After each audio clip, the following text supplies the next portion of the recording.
The future is rail. That is the overarching message that we're getting here on day one of the Africa Rail Conference underway at the Sandton Convention Center. Various of those role players from the African continent are gathering into Johannesburg to try and take stock of where the rail sector is.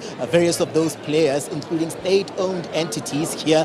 We have your PRASA, we have your Transnet, but alike, we have various of those industry organizations like AREA that we're gonna, really interact with in a moment. That will give us a sense of how then the state of the railway has been in the country and how then we see all of these efforts really bring us together as we hear most of those players here talking about regional integration. So joining us here will be the CEO of AREA, Mesela Nhlapo, who'll just give us a sense of really how we find you guys here. I know very well that you are an industry role player, very invested in the development of what is happening here in South Africa, but also beyond. Here having various of those players from the continent as well as we take stock of the railway sector.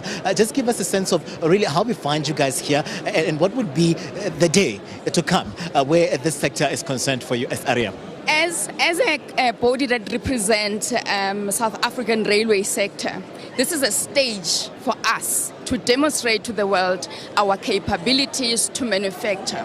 But what we need to be acutely aware of is that we can't have a reform agenda that does not take into consideration the manufacturing needs of South Africa. And we're using this platform to highlight to government that we can manufacture. This is what we can do as a sector, and we are ready to supply the reform agenda.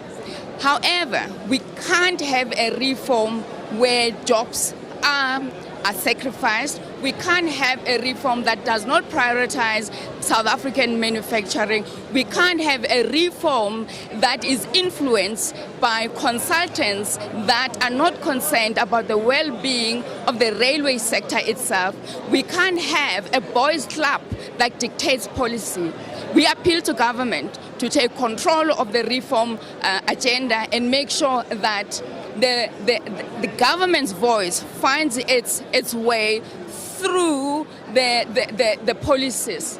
We have to be acutely aware of these processes. We don't want tomorrow to have to discuss of what went wrong. We need to take control, and we need to have the real railway sector being at the table, such as the National Logistic Crisis Committee. You cannot have an NLCC where the real railway industry is not presented.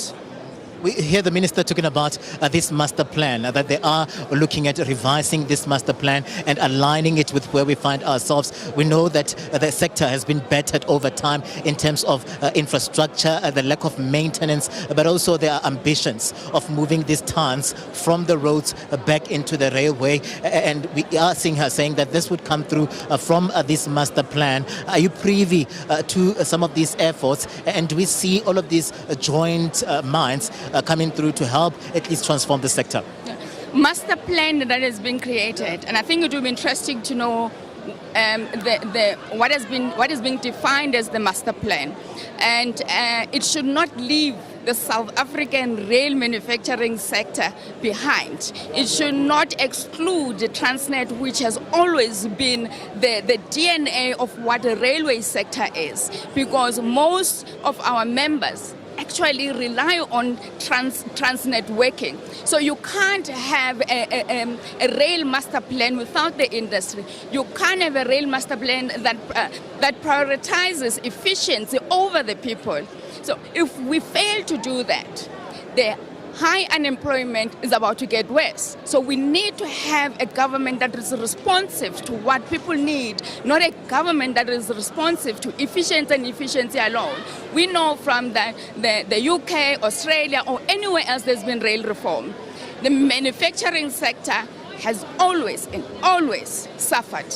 So the question is, why are we doing this? And if South African manufacturers, the SME, black business-owned businesses, youth-owned businesses, black women-owned business are not part of the equation, then we are on a wrong path, and that needs to be corrected.